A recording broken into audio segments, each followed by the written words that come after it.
Hey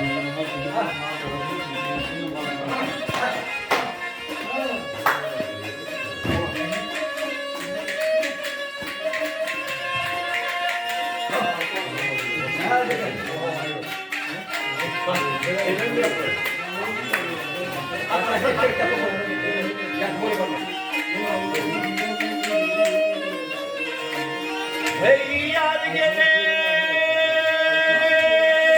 ağlamını ağlatayım. Hey dişeri şamar Hatice, önküdün kalan dertlere, eyledin mimar Hatice, eyledin mimar Hatice. Boynuna türme yaraşar, biline tilme yaraşar, taşıma önme yaraşar, taşları şamar Hatice, taşları şamar Hatice. Hey bağında tutuyor, eğilinde cahil cümleler, hay gözünde boşa yumrular, anlamadır ey nar Hatice, balık Hatice.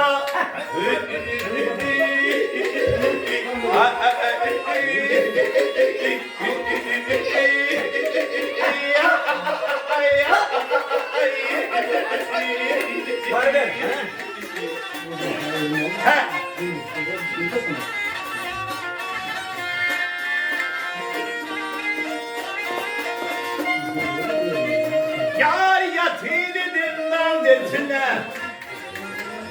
hay oyalat beni afetine.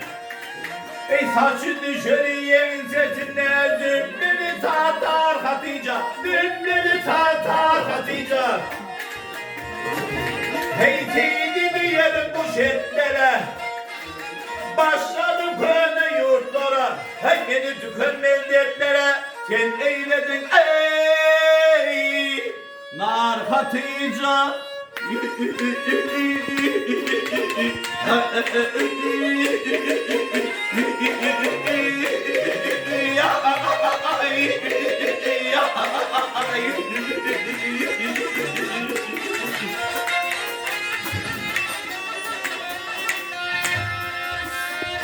Hey rakaray, hey kocakçı senin beline bak, aslını yep üstüne çek, hey sende bir dert vardır ey,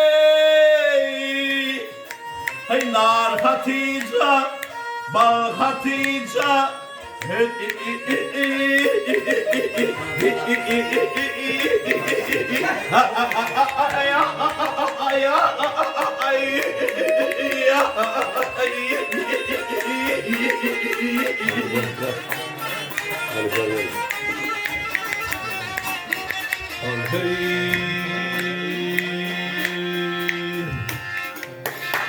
Hey.